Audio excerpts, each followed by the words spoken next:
Hello everyone, welcome to Ansarkari. Today we are taking up newspaper of December 1, 2023. Starting with the Hindu newspaper. Uh, Mudra Port, it is in Gujarat. It is the largest private port in India.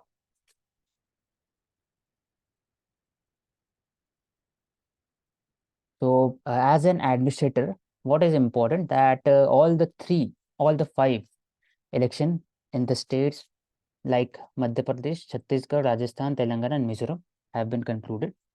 And जो ये दिखाता है कि India का जो spirit of democracy वो alive है, वो हर साल होता है। तो इसमें दो एक हमेशा से डिबेट रहा है, साइमल्टेनियस इलेक्शन का और जो हर साल इलेक्शन होता है उसमें। तो सबका प्लस एंड माइनसेस है। And I in a personal way support the election every year rather than simultaneous election. Mansi, आप इसको शॉर्ट में पॉइंट आउट कर दो, दोनों में डिफरेंसेस। फिर कौन सा आर्टिकल औषध कह रहे थे? मैं ये है कि कुछ और अभी कर रही थी। अभी इलेक्शन खत्म हुआ ना 5 जगह पे एज ए एडमिनिस्ट्रेटर, हाँ, कि ये दिखाता है कि डेमोक्रेसी स्पिरिट है और हर साल होता है इलेक्शन। तो जो हाँ। इलेक्शन सो से रिलेटेड एक ही है, जो डिबेट है वो साइमल्टेनियस इलेक्शन हर 5 साल में होगा इलेक्शंस या फिर हाँ हर एक साल में होगा। ठीक है। हाँ, सो सिंस वी नो कि we are having these talks around कि साइमल्टेनियस इलेक्शंस इंडिया में होने चाहिए नहीं होने चाहिए। So firstly this system was there in India after independence.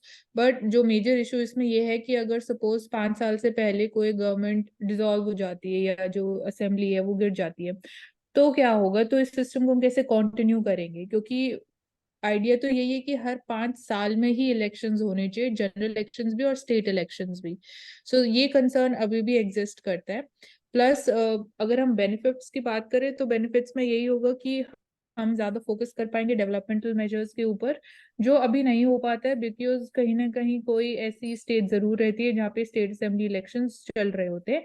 And इसके अलावा सिक्योरिटी पर्सपेक्टिव से भी वी टॉक अबाउट, तो सिक्योरिटी पर्सनल्स को हमें डिप्लॉय करना पड़ता है। सो वो भी कहीं ना कहीं यहाँ पे डिप्लॉयड रहते हैं for the election exercise.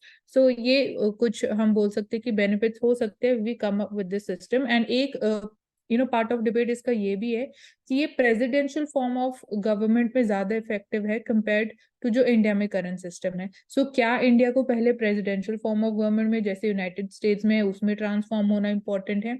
And plus इस सिस्टम को अगर जो करंट सेटअप भी है उसमें अगर हम इम्प्लीमेंट भी करते हैं तो स्टिल हमें कुछ मेजर कॉन्स्टिट्यूशनल अमेंडमेंट्स करने पड़ेंगे।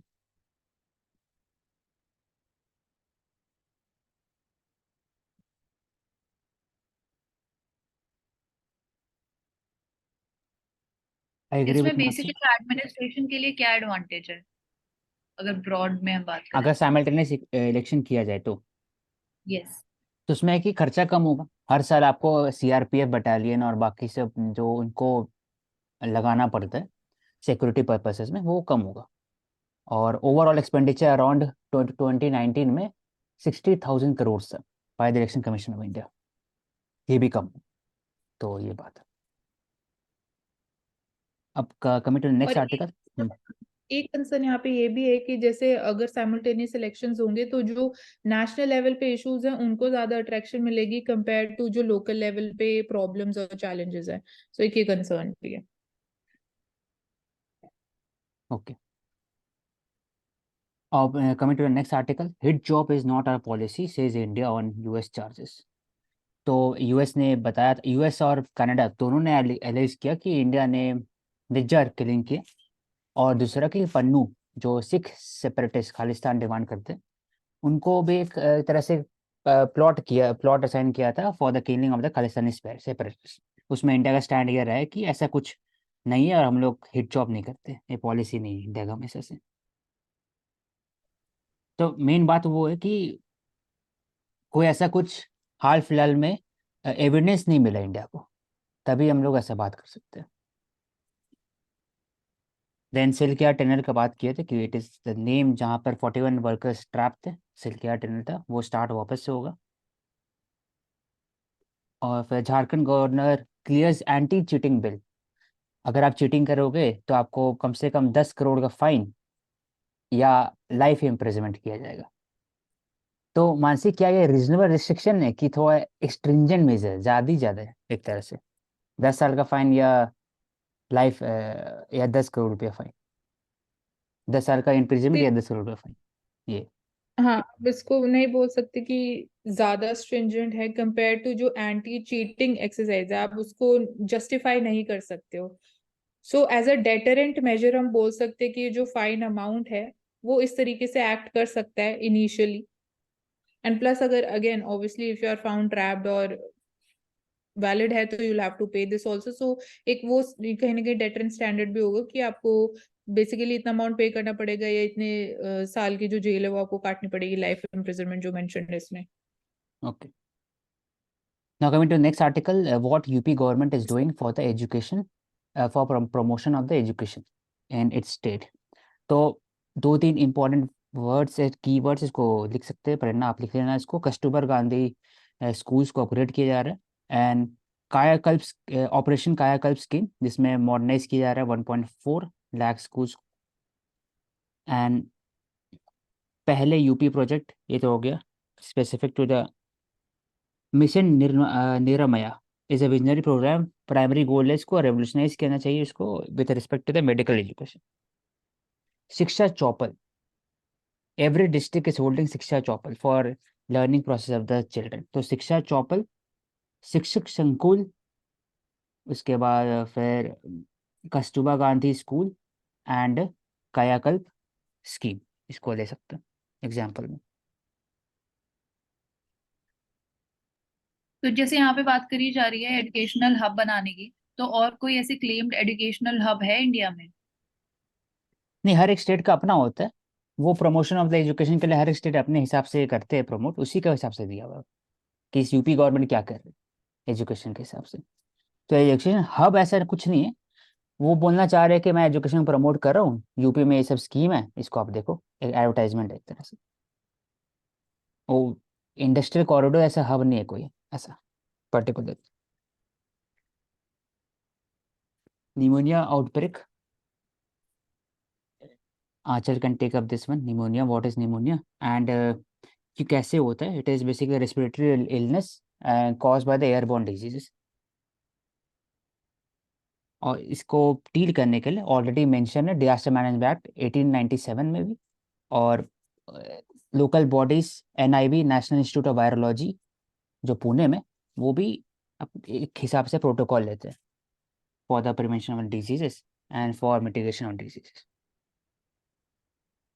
एक और भी हमने एक टर्म पढ़ा था रिसेंटली न्यूज में, वॉकिंग निमोनिया। वो क्या होता है वॉकिंग निमोनिया? आप बता दो करुणा। वो बेसिकली एक माइल्डर फॉर्म ही होता है निमोनिया का, उसको हम वॉकिंग निमोनिया बोलते हैं। Okay. In blow to the Kerala government, SC initiates appointment of the Kannur University VC। तभी हमने डिस्कस किया था कि गवर्नर्स और स्टेट गवर्नमेंट के बीच में क्या क्या डिफरेंसेस हो रहा है over the appointment of the VC, and also the several bills which have been reserve for the assent of the president govern करते थे। तो आई थिंक वो भी एक इशू है, लेकिन ये थोड़ा डिफरेंट है with respect to appointment of the Kannur University. Appointment कौन करता है VC का? तो गवर्नर करता है। और इसमें इम्पोर्टेंट पार्ट यही है कि the government should act on the advice of the council of ministers mostly. ये डिस्कस वी हैव डिस्कस कि चीटिंग के लिए life term and also 10 crore rupees fine का प्रोविजन किया गया है झारखंड में। स्पाइक सिरप, हम लोग बात करते हैं कि जो सिरप होता है it is basically generic medicine. India is around, it is producing around 30 to 35% of the generic medicine of the world wide, और वैक्सीनेशन में 50% है वर्ल्ड वाइड का जो भी कंजम्पशन है वैक्सीन का। तो उसमें जेनरिक मेडिसिन में सिरप जो प्रमोट होता है उसमें chances are there that it can be a substandard quality, और जो केमिकल्स मिलाया गया है वो एक सेट स्टैंडर्ड बाय द जो ड्रग कंट्रोल कंपनी है, जो ड्रग कंट्रोल ऑर्गेनाइजेशन है इंडिया में, उसके द्वारा नहीं है। CDC इसको बोलते हैं। तो ऐसा पाया गया। तो इम्पोर्टेंट इसमें वर्ड है मिथाइल अल्कोहल, जो सस्ता होता है एज कम्पेयर टू बाकी अल्कोहल से, इसलिए उसको यूज़ किया जाता है, और फिर कभी कभी there chance of death and even hospitalization. हाँ, मिथाइल अल्कोहल को इंडस्ट्रियल पर्पसेस के लिए ज्यादा यूज किया जाता है, कंजम्पशन पर्पसेस के लिए this is not the type yes. जो मेडिसिन में यूज करते हैं। तो इसको बढ़ाने के लिए ड्रग इंस्पेक्टर का होना ज़रूरी है, reskilling of the drug inspector, और जो जेनरिक मेडिसिन है उसमें भी स्टैंडर्ड सेट करने के लिए आपको जो लॉजिस्टिक मेजर्स है जेनरिक मेडिसिन की कंपनीज के अंदर में, वो एमएसएमई सेक्टर है मैक्सिमम जेनरिक मेडिसिन में, तो उसको स्ट्रिंजेंट प्रोविजन भी होना चाहिए, और जो सरकार के द्वारा इंसेंटिव दिया है for example bulk drug park और पीएलआई मैकेनिज्म है, उसके तहत प्रमोट करना चाहिए ताकि ये सब केसेस नहीं हो लॉन्ग टर्म। तो इससे दो इंस्टीट्यूशन है इंडिया में, एक CDCSCO, वो ड्रग रेगुलेटरी अथॉरिटी है इंडिया का, और दूसरा NPPA, that is regulatory authority for the pricing mechanism of the drugs and medical devices. तो CDCSC को वो मिनिस्ट्री ऑफ हेल्थ के अंदर में आता है, and NPPA ministry of chemical fertilizer में आता है, डिपार्टमेंट ऑफ फार्मास्यूटिकल।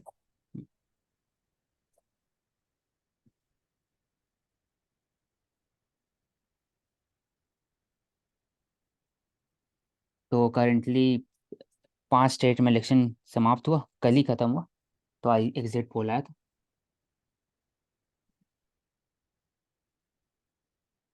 तो इंदिरा कैंटीन, हर जगह एक कैंटीन का बात होता है, वो ऐसे है क्या करुणा? हम लोग देखते हैं कि तमिलनाडु में अम्मा कैंटीन है, इंदिरा कैंटीन है, क्या कैंटीन का बात हो रहा है? बेसिकली यहाँ पे सब्सिडाइज्ड फूड मिलता है, थोड़े कम प्राइसेस पे मिलता है जो, एंड ये ministry of food and I think supplies and consumer affair के अंदर आता है। तो उसका मकसद क्या है ऐसे कि ये सब्सिडाइज फूड देगा? तो it is only for upholding the food security और जो nutrition security among the BPL section of society है, और बाकी सब उनके लिए poor people in the cities and town. तो ये इंदिरा कैंटीन है, इसमें कुक्ड फूड मिलता है, और जो PDS होता है उसमें अनकुक्ड मिलता है। तो ओवरऑल ये लास्ट स्टेज है कि कुक फूड के लिए। और इसी कैंटीन का भी जो रेट है ना, जो नॉर्मल, उसको भी इंक्लूड किया जाता है फॉर द थाली इकोनॉमिक्स की, थाली का कितना दाम है हर एक स्टेट के अंदर में फॉर प्रोवाइडिंग सब्सिडी। उससे पता चलता है कि हर एक स्टेट में कितना इन्फ्लेशन है, फूड इन्फ्लेशन कितना। तो it is very important canteen. ये हेल्प किया था सबसे ज़्यादा ड्यूरिंग द कोविड पीरियड, जब लोगों का फूड क्राइसिस हुआ था और न्यूट्रिशन क्राइसिस हुआ था उस समय। तो इंदिरा कैंटीन कर्नाटका में, और दूसरा अम्मा कैंटीन तमिलनाडु।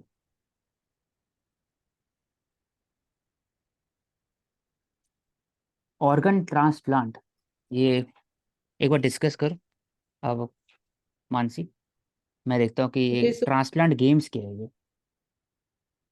इंडिया में जो अथॉरिटी, रेगुलेटरी अथॉरिटी नोटो है for the organ transplantation. So India में we talk about the numbers, so we say कि अराउंड 7 लाख इंडिविजुअल्स है who require organ transplantation.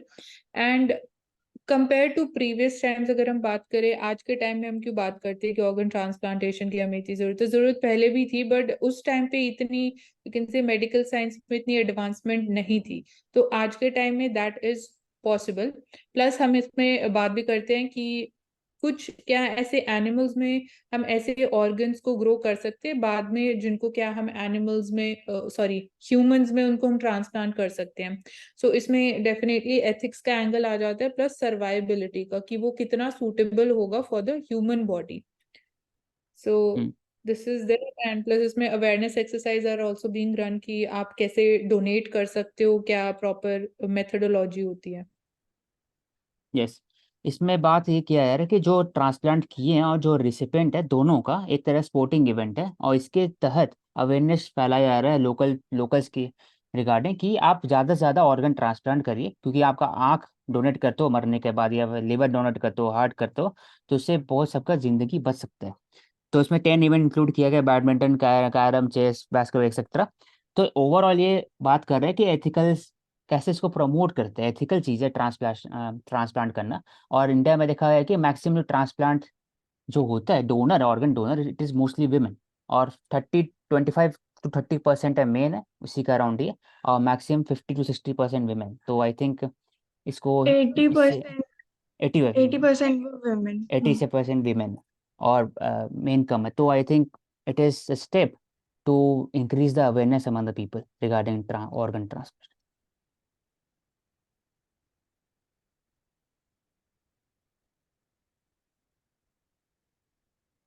The risk and desire that drive the dating apps.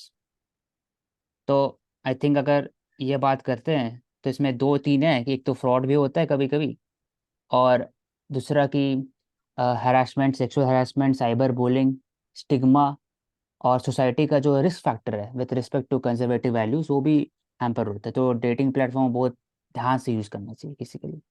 तो India में से 3 dating platform है, Tinder, hinge and बम्बल।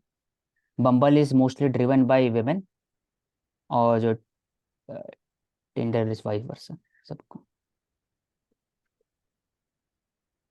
तो कभी जो डेटा आप ऑनलाइन डालते हो ये भी सेल हो जाता है ब्लैक मार्केट में, तो ये डेटा प्राइवेसी भी हैम्पर करते हैं, financial fraud.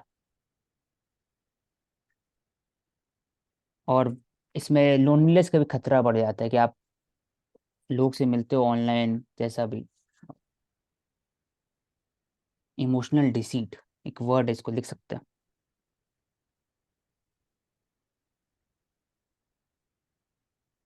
Sam Bahadur, general Sam Manekshaw is also known as Sam Bahadur. He played a very important, Karuna, what are the contribution of the general Sam Manekshaw? 2-3 contribution. I am aware about कि वो हमारे country के first field marshal थे। हाँ तो उनको बनाया गया होगा ना, तो कंट्रीब्यूशन कुछ होगा ना उनका, तभी उनको बनाया गया first field marshal, 5 star general उनको। 1971 वॉर में। ठीक, वो तो उसमें जनरल थे, उसके पहले एक नहीं, ही हो उससे गया। पहले 1917 वॉर में जनरल थे, 4 स्टार जनरल थे, and he was basically leading the army against the Pakistani in the Bangladesh, और बांग्लादेश लिबरेशन में उनका बहुत बड़ा योगदान है। विद ये he also cooperated with Indira Gandhi and R N Kao, who was the head of the रॉ that time. And regarding 1948 war में उनका सहयोग है। 1948 में कर्नल थे उस समय। तो 48 वॉर में कश्मीर में जब मिलिटेंसी आया, मिलिटेंसी नहीं, कश्मीर में जब ट्राइबल आउटफिट लोग आए वहाँ से अटैक करने के 1948 में, तब उनको भेजा गया था। तो एक वो भी। और दूसरा कि ही set a very high ethical standard with the treatment of the 93,000 Pakistani prisoner of war. तो एक ही हो।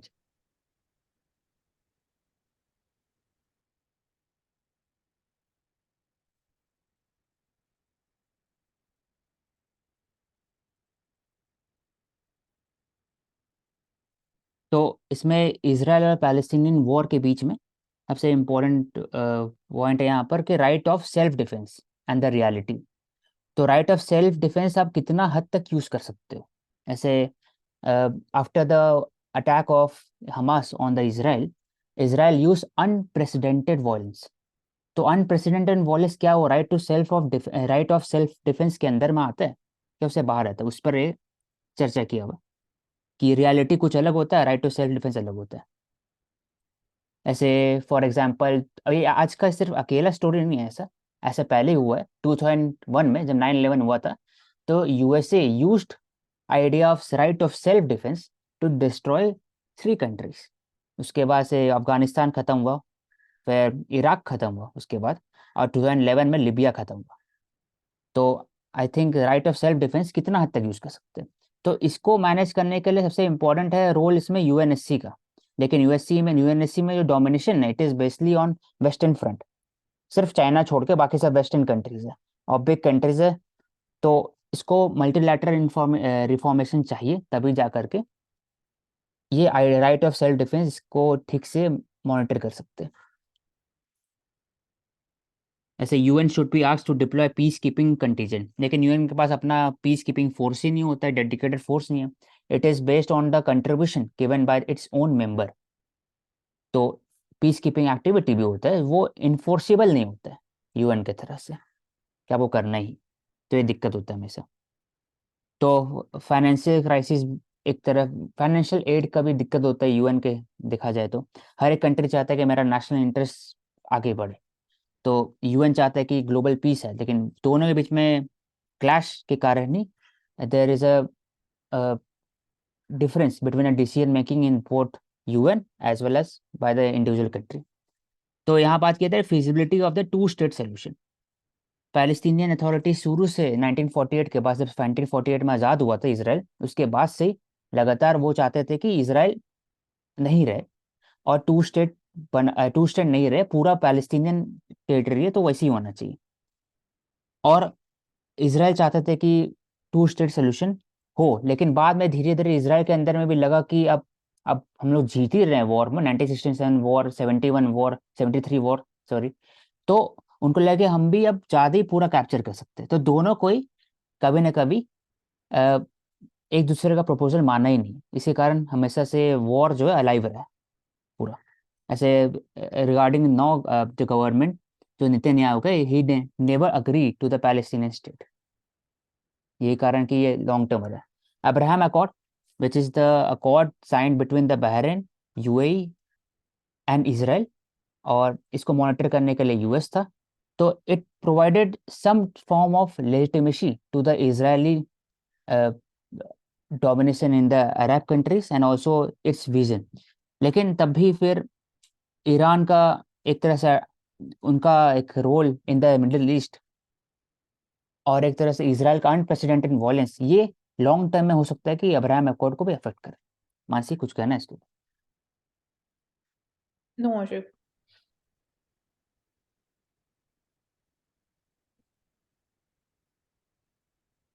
फाइव आइज इंटेलिजेंस पार्टनर क्या होता है? ऐसा फाइव आइज का बात करता है हमेशा,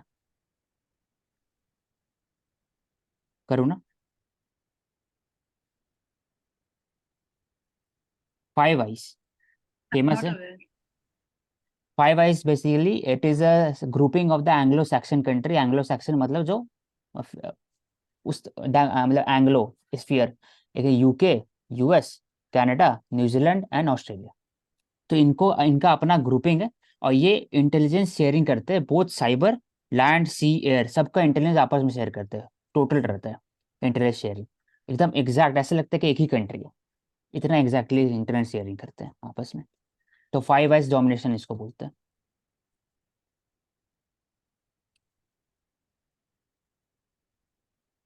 तो एक कमीशन एंड ओमिशन, दोनों में डिफरेंस क्या है मानसी?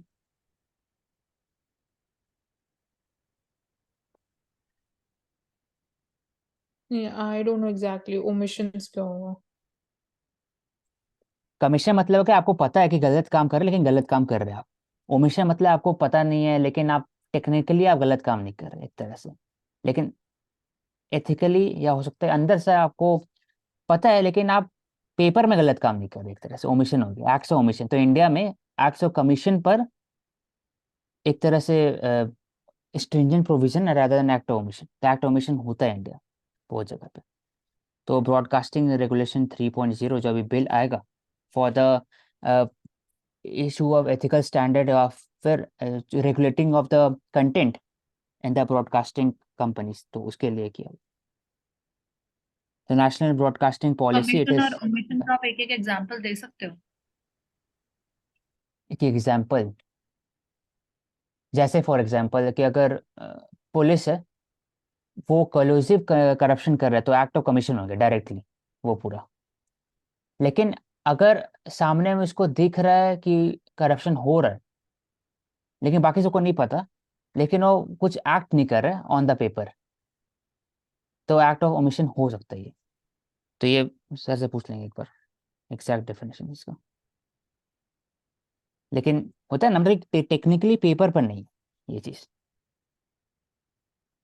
जैसे आज केस स्टडी मैंने इसको ट्राई किया इसको एक तरह से कंक्लूड करने का, जो कारा वाला था, अडॉप्शन वाला। तो इसमें क्या होना चाहिए वो लिखा हुआ है कि पहली बात है कि ब्रॉडकास्टिंग नेटवर्क ऑपरेटर है, इनको एक रिकॉर्ड और सब्सक्राइबर डेटा होना चाहिए उनके पास। एक्सटर्नल ऑडिटिंग होना चाहिए as per the international norms. Then methodology, कैसे आप ऑडियंस मैनेज मेजरमेंट करते हैं। जैसे हम लोग एक फ्रॉड देखे थे जो हुआ था, रेटिंग, मानसी, एक मीडिया रेटिंग टीआरपी फ्रॉड था। टीआरपी जो केस था with respect to the Republic TV और बाकी सब, तो वो भी देखा है कि जो कैसे फेक मैनिपुलेशन और डेटा मेजरमेंट होता है with regard to audience measurement. तो उसके लिए एक मेथड होना चाहिए, सेट मेथड होना चाहिए, उससे ट्रांसपेरेंसी आएगा और जो ओपेकनेस है in the value chain in the cable and satellite television वो खत्म हो। तो ये दो एरिया बात है। दूसरा कि प्राइवेट एक्टर्स को भी टेरेस्टेरियल ब्रॉडकास्टिंग करने का अलाउ करना चाहिए with it will encourage competition to Doordarshan, क्योंकि Doordarshan is a state broadcaster. और तो ये बात है, बस इसी का ले तो सकते हैं। एक्ट्स ऑफ ओमिशन का जो एग्जांपल्स हम ले सकते हैं, लाइक मीडिया बायस एक एग्जांपल हो सकता है इन हाँ, टर्म्स की आप खुद से you are leaving out certain words, आप नहीं बोल रहे हो जो ऐसा लगेगा किसी एक पर्टिकुलर पार्टी को या किसी एक साइड ऑफ द स्टोरी को फेवर करेगा, तो वो एक एग्जांपल हो सकता है ऑफ ओमिशन। तो ओवरऑल ये आर्टिकल में ये कहना चाह रहा है कि ब्रॉडकास्ट रेगुलेशन 3.0 आएगा और जो पहले बिल था उसमें अमेंडमेंट होगा और इसको रेगुलेट करने वाला ट्राई है। और इसके अंदर क्या क्या चेंजेस होगा कि आपको high ethical standard, record, data, measurement, methodology को अ, एक हाई जो इंटरनेशनल नॉर्म्स है उसके अकॉर्डिंगली काम करना पड़ेगा।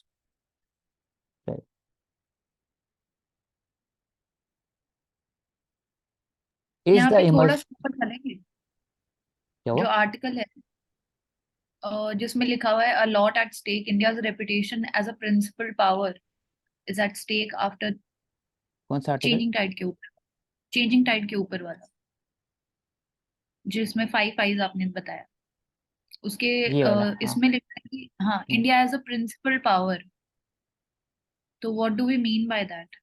प्रिंसिपल पावर मतलब है कि इंडिया का जो मॉरल स्टैंड रहा है हमेशा एक रहा है कि for the pro people, pro vulnerable section of society, और जो दुनिया में डेवलप और डेवलपिंग और अंडर डेवलप कंट्री उसके हिसाब से खड़ा हुआ है इंडिया। इंडिया हमेशा बात करता है, अपार्थाइड के खिलाफ बात किया है 1960-70s में। साउथ अफ्रीका के खिलाफ जो सैंक्शन हुआ था उसमें भी इंडिया ने सपोर्ट किया था उस समय। नाम प्रिंसिपल पे बात किया है, इंडिया हमेशा डीकोलोनाइजेशन को सपोर्ट करता है अगेंस्ट द वेस्टर्न हेजेमनी। तो ये जो रेपुटेशन इंडिया का है वो तरह की एक क्वेश्चन है एक तरह से कि ये एक तरह से एक स्टेक पर हो जाए, क्योंकि अभी निज्जर किलिंग हुआ है और बाकी सब एक एलिगेशन है कि इंडिया ने अपना एक डेथ स्क्वाड को भेजा था और फिर पन्नू जैसे जो खालिस्तान सेपरेटिस्ट को मारने की कोशिश किया था। तो ये जो स्टैंड है डेमोक्रेसी का कि इंडिया ऑथोरिटेरियन कंट्री नहीं है और ऐसा काम का, तो ऐसा। लेकिन मेन बात यहाँ पर मुद्दा ये है जो मुझे लगता है अपना, कि जब यूएस जो काम करता है it is for the democracy, कि भाई आप मार सकते हो ड्रोन से किसी को भी, कोई भी ईरान के टॉप कमांडर है उसको मार सकते हो, और आप कुछ भी कर सकते हो विद रिस्पेक्ट टू हर कंट्री के अंदर में। लेकिन अगर कोई और कंट्री करे तो it is basically questioning the principle of democracy. तो आई थिंक इट इज, तो यहाँ पर ओमिशन है, एक्ट ऑफ ओमिशन है बाय द मीडिया और by the publication. Mansi? Yes, right.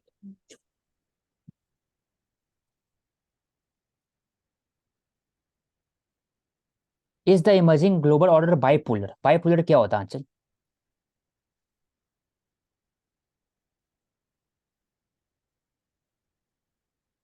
करूँ ना?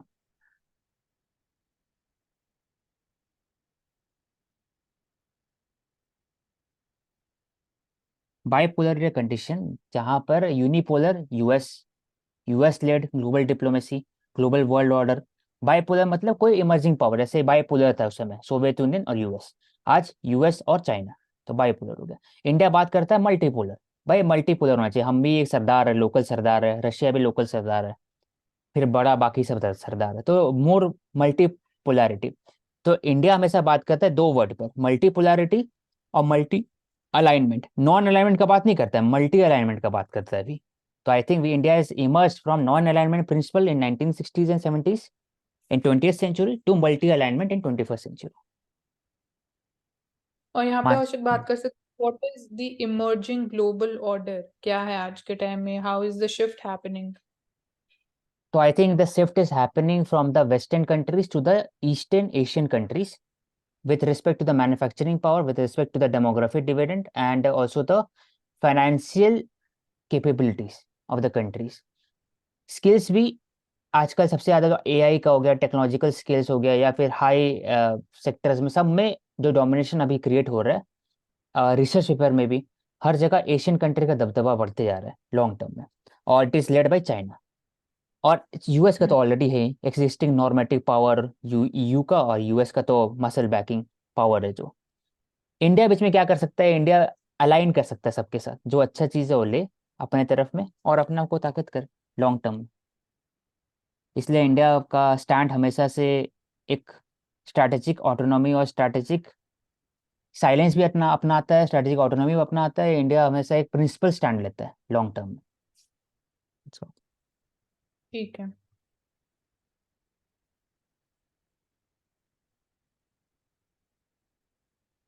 तो एक क्वेश्चन पूछा था इससे, तो वही बता रहे क्वेश्चन का।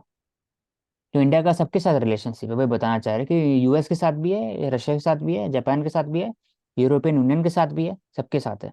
इंडिया का ईरान के साथ भी है, सऊदी अरेबिया के साथ भी है, और इंडिया का इराक के साथ भी था सद्दाम हुसैन के समय में, और यूएस के साथ भी था। तो इतना मतलब, तो असली में मैवरिक कौन हुआ, डिप्लोमेटिक मैवरिक?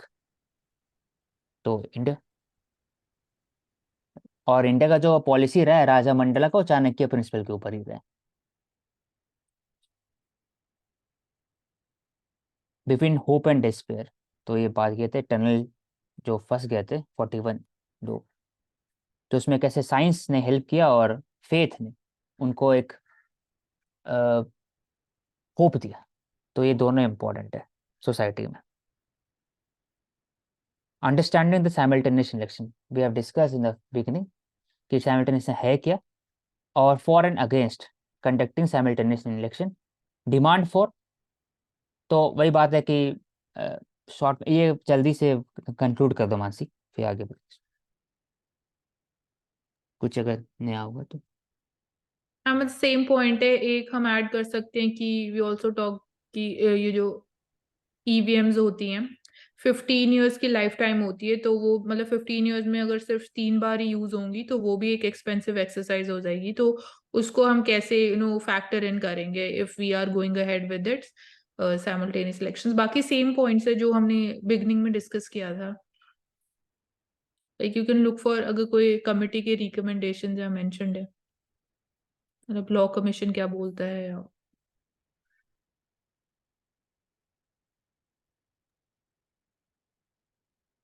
वही बात करें कि जो dissolution of the Vidhan Sabha impose president rule under article 356, 356 होता है, 365 होता है, दोनों होता है।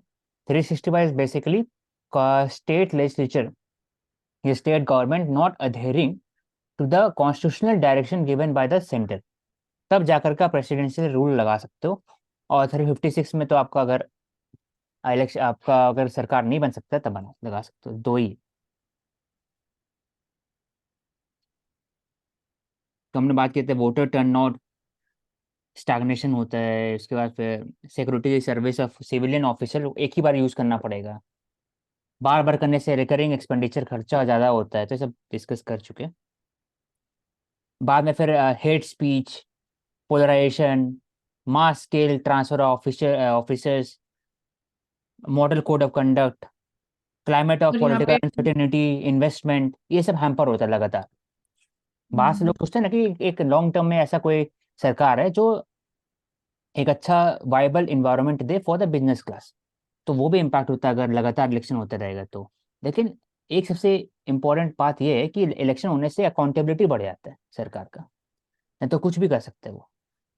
और इसका एक नेगेटिव एस्पेक्ट है कि रीजनलिज्म, कास्टिज्म, हर कोई बात करेगा, हिंदू मुस्लिम, या फिर रीजनलिज्म, तमिल और नॉर्थ इंडिया, कम्युनलिज्म, ये सब बढ़ेगा। नेशनल इंपॉर्टेंस इलेक्शन का एजेंडा ज़्यादा इम्पैक्ट करेगा लोकल इलेक्शन पर। हमेशा मुद्दा रहेगा सिर्फ पाकिस्तान तो फिर चाइना, तो ये सब रहेगा rather than की लोकल डेवलपमेंट। तो इसलिए दोनों तरफ से। तो वीवीपैट, वीवीपैट आंचल कैसे काम करता है? तो इलेक्शन ईवीएम पहले आया था, वीवीपैट बाद में। वीवीपैट कब आया था मानसी? 2016-17 के अराउंड ही ये आया था तरह से। Exactly I also don't remember. लेकिन सेकंड टर्म में ही आया, सेकंड या फर्स्ट टर्म में आया, मतलब इस सरकार का वीवीपैट। हाँ, मतलब ईवीएम जनरल इलेक्शन 2002 में आया था, ईवीएम उसी के आसपास। तो वीवीपैट कैसे काम करता है आंचल, शॉर्ट में भी करूँ ना? तो बेसिकली वीवीपैट मशीन जो होता है, इसमें बेसिकली ये होता है कि जब हम वोट करते हैं तो वो एंड में एक जो स्लिप है उसको प्रिंट करता है, एंड जो नॉर्मल अभी ईवीएम्स यूज हो रहे हैं उसमें वो नहीं होता। तो आई गेस ये बेसिक डिफरेंशिएशन है। मतलब आप जिसको वोट करते हैं ना, तो उसका बस पार्टी का एम्बलम सामने में आता है, और बस उतना ही। और आप जो काउंट करते हैं तो बेसिकली ईवीएम के अंदर काउंटिंग होता है। और वीवीपैट, जो वीवीपैट ट्रेल है, पेपर ऑडिट मतलब पेपर के थ्रू ऑडिट, पेपर में छपा होता है इलेक्शन का सिंबल, और उसका काउंटिंग होता है। अगर वो मैच कर रहा है ईवीएम से, इसका मतलब कि ईवीएम सही है। तो वो बात। हाँ, वो स्लिप बेसिकली हम्म। मशीन के अब अंदर ही ड्रॉप 1% हो जगह जाती होता है, 1-2% है होता है ओवरऑल ईवीएम का। 1 और 2% होता है। 2014 में इंट्रोड्यूस हुआ था ये। ठीक है, ठीक है। गुजरात डॉक्टर ने डिस्कस किए थे। It is for the neighbourhood first policy, neighbourhood का रिलेशनशिप बढ़ा है, इंडिया का रोल होना चाहिए इसमें, उस पर बात था।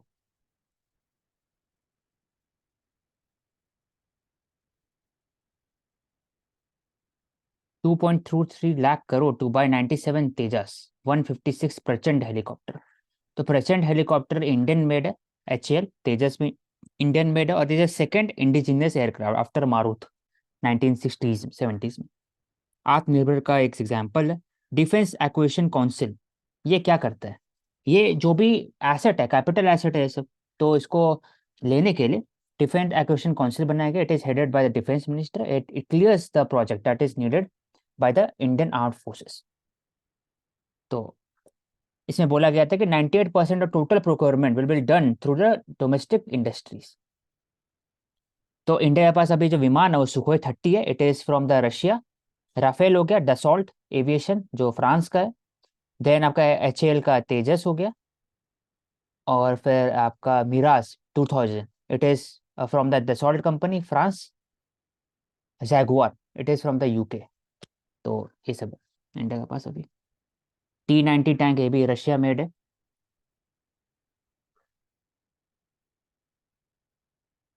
तो तेजस के अंदर में दो वेरिएशन है, MK1 MK2। MK1 थोड़ा पुराना है, MK2 नया होगा, आज आएगा आने वाले समय में। It will be 4.5 generation, comparable to the Rafale.